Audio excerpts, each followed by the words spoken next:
Welcome to the All Things Financial Podcast. On this episode, we're going to be talking about one of the biggest transitions you may ever face. We're talking about retirement. Retirement is one of those things that creeps up on you, and sometimes if you're not prepared, it can have some costly consequences. Welcome to All Things Financial, where today we're talking about transitioning into retirement. And on this podcast, as you know, we help you retire once so you can retire well. We talk a lot about finances, talk a little bit about leadership. And today we're talking about one of the biggest changes that you can make in your life, which is how do you go from working 40, 50, 60 hours a week, collecting a paycheck, to now all of a sudden work stopping, paycheck stopping, contributions to retirement stopping, and now you're taking money out of retirement accounts that you've trained yourself your whole life never to touch. Exciting topic. What do you think, Yelisey? Super exciting topic. And, one thing that always strikes me is when we talk to people and we ask them to try to get a sense, like, how long do you think retirement's going to last? Right. Nobody says 20, 30 years. They all say 10 to 15, and it's like, on average, it's going to be closer to the 20, 30 mark. For sure. And for us, the way we look at it is like, hey, you have a 20 to 30 year runway that you're probably not going to be working. And if you are, it might be for the first 5 or 10 years, maybe in a part-time capacity or a consulting capacity, but most of that's going to be relying on what you've done up until this point. Yeah, that's for sure. And I think one of the things that we see is for those that are thinking about retiring in the next 1, 3, 5, or 7 years, a couple things that we know. When you're young, the goal is save as much as you can, and hopefully it grows as much as it can so that pile of money is as big as it can get, whether you're hitting the 1 million, the 2 million, the 3 million, the 5 million, or the 10, whatever your number is. And I think one of the things that we help people do really well is figure out, what does it look like to take money from that pile? You've never taken money out before. How do you do it in a way? I get a lot of people that say, this will sound silly. I've saved a couple $1 million, but I don't even know how I get this money. What does that look like? And we explain, well, one of the things that we can do is we can set up a reoccurring paycheck from your investments. So now instead of getting paid from an employer, you're getting paid from your investments. And then every month what we do is we withhold federal taxes, we withhold state taxes, and then we can set that up as a reoccurring payment so it feels like a paycheck coming out right out of your account. And so what's interesting is I think when we talk about money, when we talk about taxes, when we talk about Social Security and pensions, really the name of the game of peace of mind. And how do you do this in a way that you get it right the first time? And I think one of the things that we love is providing clarity to people, helping people make sure that they get it right the first time. And I do think it's sad, and we see it, where people save so well, they work so well, and they'll make a mistake that can cost them, 5 or 6 figures just because they've never been in this mode before. And so point number 1 today that we're going to talk about is clarifying your financial picture. What does it look like to clarify that picture? And I think the first thing I would say before I hand it off is you should start planning for retirement in your 20s. You should start creating a picture of what a retirement plan looks like 5 to 7 years out from retirement. And a lot of the people that we meet with, they'll say, oh, I don't know that I'm ready for this conversation because I'm 3 years out. I'm 5 years out. I'm 7 years out. And I'm like, no, now's the time to have this conversation. Yeah. What are your thoughts on clarifying your picture? I think that has to be step one. And, we have a lot of software that we pay for, but it's never been easier to do that. I mean, like you can go into ChatGPT, you can go into any AI program, you can put some projections in, you can mess with them and make changes and update those things. Like it's never been easier, yet most people have no clarity when it comes to their financial picture. Yeah. On a basic level, like for someone who's a retiree, we want to know all of their fixed or guaranteed sources of income first. Then we identify their expenses, or, you could do the expenses first. But really what I'm trying to get at is, what's the income gap? How much do we need to pull from other sources? And then the conversation obviously goes a little deeper. Well, what other sources do you have to pull from? And what's the best order to pull from those sources? Because there is a correct order. Like you said, sometimes when we're talking about that $100,000 mistake, sometimes it comes from pulling from the wrong account. Sometimes it's the wrong investment. More often than not, it's probably not being disciplined and not making good decisions over time. Right. But, having that clarity, I feel like even though it's easier than ever, most people still don't have clarity around that picture. A lot of people are afraid of what the numbers look like. They're afraid that maybe they won't have enough for retirement, and they'd rather not face that reality. Right. I think too, one of the things that a lot of the families that we meet with are not thinking about is what their true expenses are. I think one of the things that we find often is people will say their expenses are $8,000 a month and they're bringing in $15,000 a month. And maybe there's $1,000 a month that goes into savings or $2,000, but it ends up getting spent between vacations, property taxes, and just life. And so I think one of the areas that we see a lot of mistakes is that people miscalculate how much income they need in retirement. And so I think that first step with clarifying your financial picture is how much income do you need? And typically the goal is that you would pay off any bad debt going into retirement so that you can live on 75 or 80% of what you've been living on. But what we find is most people, not only do they not cut their expenses those first 3, 5, 7 years of retirement, they actually end up increasing and needing more money because now you've got 6 Saturdays and a Sunday. And so, not retirement related, but I think one of the things that I'm reminded of, and I've talked on this, but is if you're in your 30s or maybe you're in your early 40s and you're saving for retirement and you want to increase it, but money already feels tight. One of the things that you need to find out is if you have an expense problem or an income problem. Yeah. Looking to see, because one of the things I've found is there's also, while there are a lot of people that could cut back and lower expenses, there's a lot of people that just have an income problem. And so if you're listening and maybe you're not preparing for retirement, but you're like, man, I love this show and I want to know what I should be doing. I'm thinking 20, 30 years out. One of the things you should be looking at is, do you have enough income? And if you don't, how do you increase your income between you and your spouse, whether that's adding on something that's second? And one of the things I would say before we move on is when it comes to creating income, I think one of the mistakes a lot of people in their 30s and 40s make is they think the more income sources you have, the better. And I would say, well, that's true. It's true to a certain point. And the point is that you need to have one thing that you're making a couple $100,000 in a year or more before you start a second or third, almost all the time. And I would just call that having an order. So be winning in one thing before you add a second thing. Yeah. And I think, where you and I differ, I feel like our confidence in like the quality or the integrity of somebody's financial plan, like for me, like it takes a lot more for me to be confident. Yes, the software says you're not going to run out of money, but like, have you planned for some of these events that could happen? That could be catastrophic. Yeah, long-term care. Whether it's long-term care or something else. Like anything could happen. We could all have emergencies that take place in life. And I think that, if you're just relying on the software and you're just plugging in, a base inflation rate or maybe just the rate of return, and you're not really looking at any of those contingencies, I think sometimes we've seen plans that have failed. And, one thing that kind of speaks to this a little bit is, the Bureau of Labor Statistics, they track inflation. But they also have a research figure. They still post the numbers, but it's for anyone over the age of 62, and it's called CPIE. Elderly. And the E stands for elderly people. Because really in retirement, we just, retirees have different spending habits than the rest of the population. Yeah. And if you happen to be spending a lot more on things like healthcare, and by the way, like, it's really tough to gauge because no one person's healthcare situation is going to be really similar to somebody else's.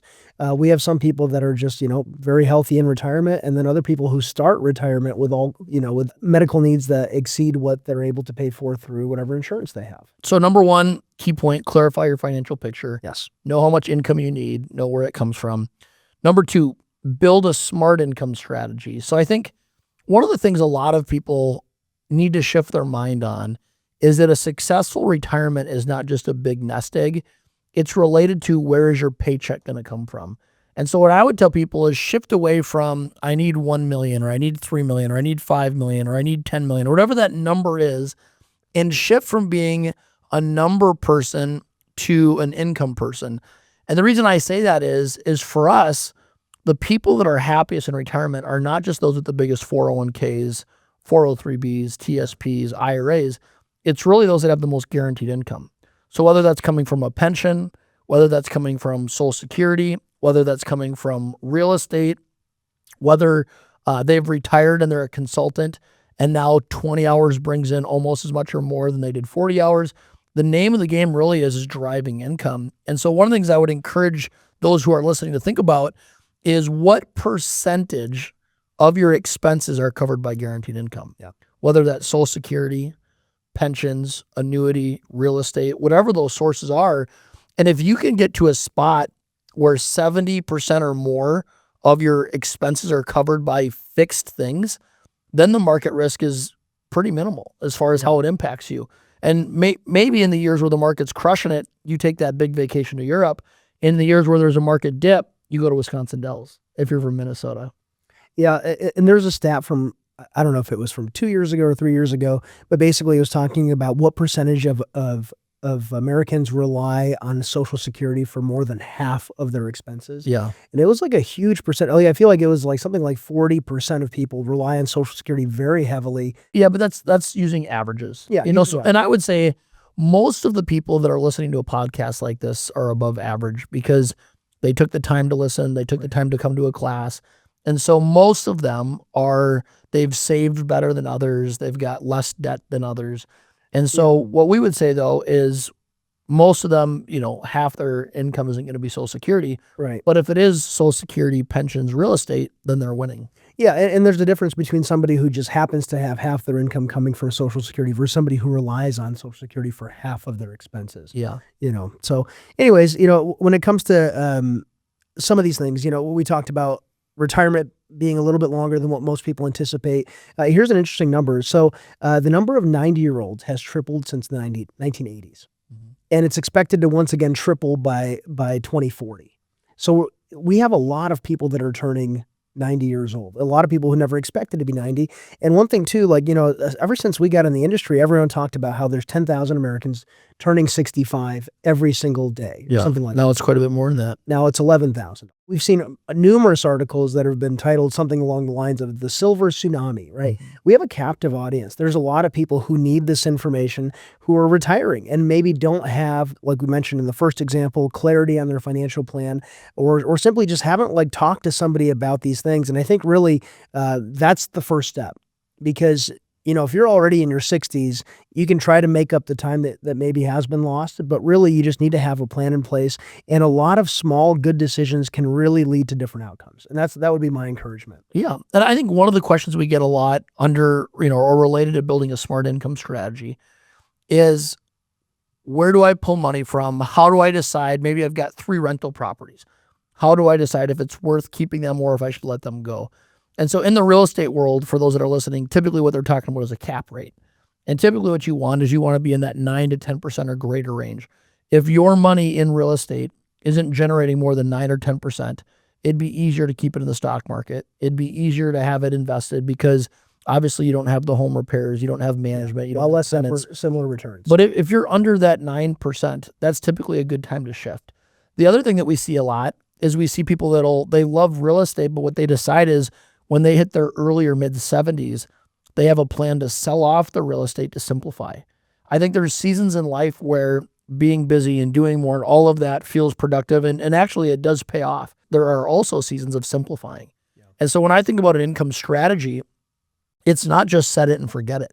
One of the reasons why our clients come in 2-3 times a year is because their expenses change, the market changes. They might have had a property that paid them $2,500 a month and now they're selling that. Yeah. Or maybe it used to be profitable and now it's not. And so one of the things I think about with a smart income strategy is that we create a plan, but then that plan continues to develop over time as things change. And so one of the things I'd encourage people as you prepare for retirement and transitioning is knowing where does income come from at the beginning of retirement? Where does it come from in 3, 4, 5 years? And do we have a plan for that? And that's one of the things that we can help a lot of people with. Yeah. And I think that, there's different personalities in this. I was just talking to somebody who they're a very large landlord. And basically for the last 10 years, this guy's talked about retiring, told everybody he's finally getting out of it. It's just too much. And he's been averaging 3 to 5 new properties every single year, including last year. Yeah, just add-ons. It just continues to add on. And there really isn't an exit plan. And he just knows that he needs to stop doing this. He can't maintain it. There's certain things that, he said 20 years ago, I wouldn't have missed this. Yep. But he's still adding 3 to 5 properties a year. And it's just, not everybody has this problem, but disengaging and having an exit strategy, that's a big part of it, right? Your income does need to shift. There's certain things that you can't continue doing indefinitely. Right. Which I think brings us to the third topic and transitioning well. Transitioning well means a lot of different things for people. Obviously, we've talked about having a plan in place. Yeah. But what are some of the key things that you think people need to do in order to transition into retirement without maybe losing their health or some of the things that we often hear about with people who really don't have any direction or purpose in life? Yeah, you might have the stats on this. I don't. But one of the things I've seen in, now over a decade of retirement planning is the people that retire and they're ready for it and they go, oh, I should have done this months ago, maybe years ago. Yeah. And then those that retire and they're bored. And so one of the things I would say to those that have a health or a lifestyle change coming up is to plan for what retirement looks like, meaning that maybe instead of going from working 50 hours a week to 0, you transition and you go part-time.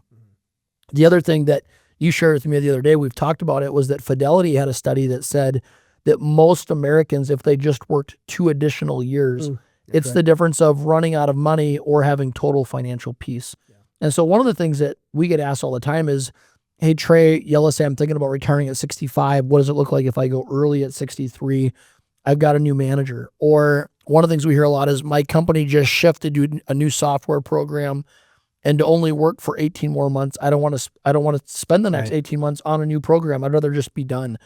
And I think what we see is a lot of people, they might retire 2 years early instead of staying till 65 or 67, when the difference is really having more than enough money their whole retirement instead of strangling behind and barely making it.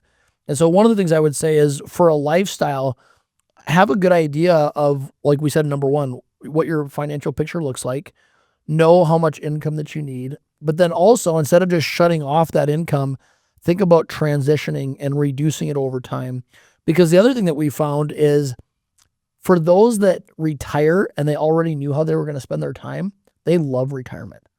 But those that retire and they plan on spending the first year cleaning out their house and then finding hobbies, we find a lot of those people end up, I would say, almost going into a season of like near depression, because the purpose is gone and there was no plan for after the purpose other than to find it.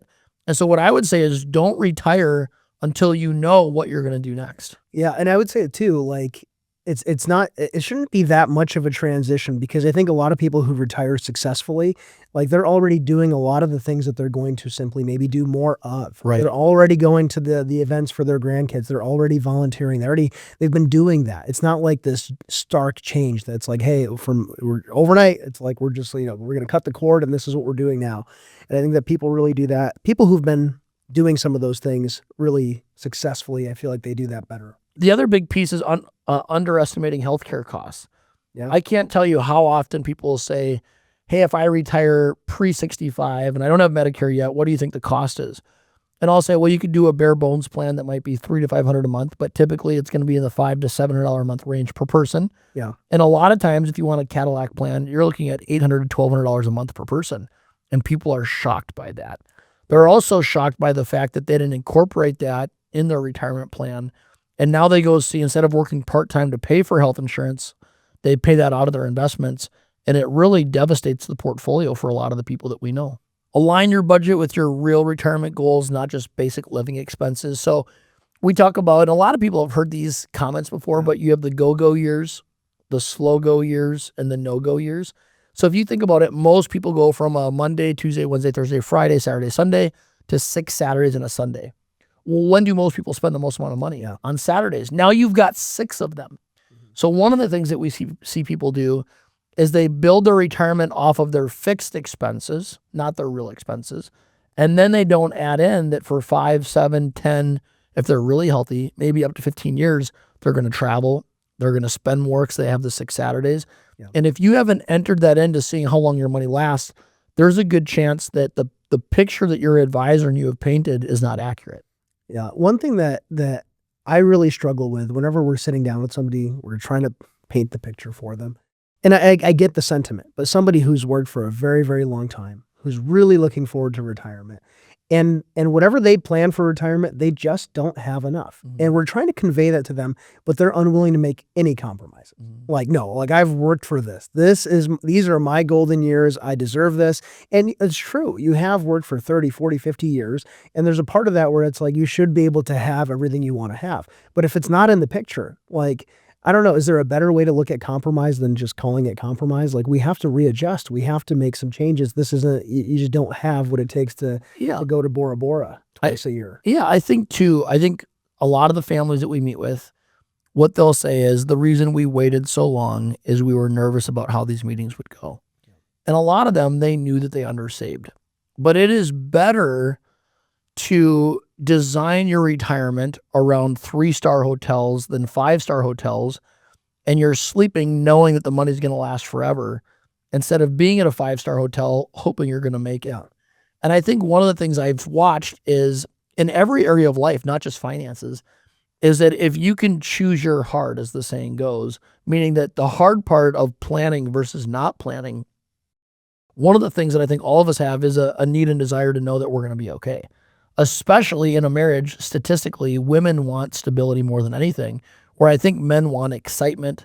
Men want, the vision or the dream or the thing that they think they deserve, where women are like, I just want to be secure. And so one of the things I would say when it comes to planning for retirement is you need to have a real number of your lifestyle. And then we need to look to see, does the money or the savings and the pension and the Social Security support the lifestyle that you want? Yeah. And if it doesn't, it's better to not live high on the hog, as all of our clients in their 60s and 70s say, but to still live a good life than to live high and then run out of money in your late 70s, early 80s. And I think I'm surprised too in that, I was telling some friends the other day is that a lot of times the cost of your lifestyle is dependent on the people you spend time with. I mean, we joke about it all the time, but I said to some friends the other day that are very successful, I said, man, nothing is more expensive than having rich friends. And I think that what you have to do is you have to say, are these things that fit into our budget? Are these things that we can afford to do? Or do we need to make some adjustments so that we're not spending our life being stressed, we're spending it in peace? And I think the biggest thing around money, which we both agree, is there's all these components that we talk about. Returns. We talk about the stock market performance. We talk about inflation. We talk about taxes. But at the end of the day, all of these pieces, we just want them to line up to what? Financial peace. And so what I would say is when you calculate your lifestyle cost, make sure that you're not being conservative from the standpoint of you're underestimating. Be conservative and overestimating so that your first 3 years of retirement, you have more money left than you think, not significantly less. I 100% agree with that. Yeah. Couple of things. One, the transition to retirement, not easy, but it's not a single decision either. It's several decisions that your advisor, or if you don't have one, or if you have one but they don't specialize in creating like a blueprint for retirement, is creating the several steps to making sure that the whole plan comes together so that you've got a successful retirement. Yeah. Number 2 is clarifying your finances, creating a smart income strategy, and planning for lifestyle. I'm going to hand it off to you, but one of the things I would say about a smart income strategy is that your investments change. You go from being growth focused probably to dividend focused if you need income. And so how does your strategy change in retirement for income? What are some of the other things that we said? This one client represents the thinking that many of our clients have, where it's like they want it to be one single decision. Like they want it to be one thing like, hey, fix the returns. Right. Because if my advisor can only, if we can have higher returns, then we fix the problem. Yeah. But like you said, it's not going to be that. Like for me, I would say, well, fix your expenses. Right. Right. So it could be a combination of those things. Maybe we do have to lower expenses. Maybe, we talk about this sometimes when people have life cycle funds in their account where they have, very common. They have target accounts. Target accounts, right? 2030 accounts, 2040. That's their target retirement date in those accounts. Sometimes that's the worst thing for the client because think about it. The closer you get to the date, the more the portfolio shifts towards bonds Safety, and away from stock. And lower returns. Well, what happens if we have a correction? Right. By the time that we're in the recovery, you've already shifted more towards bonds and you're never going to be able to recover as quickly as the rest of us. Right. So sometimes, whenever we're looking at anyone's specific situation, like the tendency is, hey, we're getting closer to retirement. Why don't we make the portfolio very conservative? Well, that might not be what works for you because you might need the portfolio to be a moderate portfolio to keep up with your goals. But the other thing is you don't want to be too aggressive either because if you do end up experiencing a downturn in the economy, in the market, and you're actually relying on that portfolio, then you could be in a very tough position if you're having to realize losses. Mm-hmm. So there's no one glove fits all because some people rely more heavily on on their portfolios. Some people, their fixed or guaranteed sources actually do make up 70% of their need, and they have a lot more flexibility on how and where they pull from other sources. But kind of like you said, there's going to be a number of levers that you can pull, and no one situation is exactly the same as another situation. So I think that, keeping that in mind, having somebody who can assess everything and give you a perspective that maybe you don't have, like a financial advisor, because we all have different opinions on our own money, and we need that outside opinion, that outside perspective to help us make good decisions. We want to help you retire once so you can retire well. Thank you for joining us on this podcast. If you've never had a second opinion on your spend down plan, your income plan, and taxes, one of the things that Yelisey and I would be happy to do for you is give you a second opinion to see if there's any spaces, to see if there's anything that could be improved. Feel free to request that, give us a call, or on our website at atfpodcast.com or atfwealth.com. Have a great day. Thank you for joining us. Advisory services are offered through CG Advisory Services, LLC, a registered investment advisor, and through Guardian Wealth Strategies, LLC, a registered investment advisor. CG Advisory Services, LLC, and Guardian Wealth Strategies, LLC, are separate and unaffiliated entities. The topics discussed on this podcast are for educational purposes only and are not intended to be investment advice or recommendations. Listeners should consult with their own financial professionals before making any investment decisions.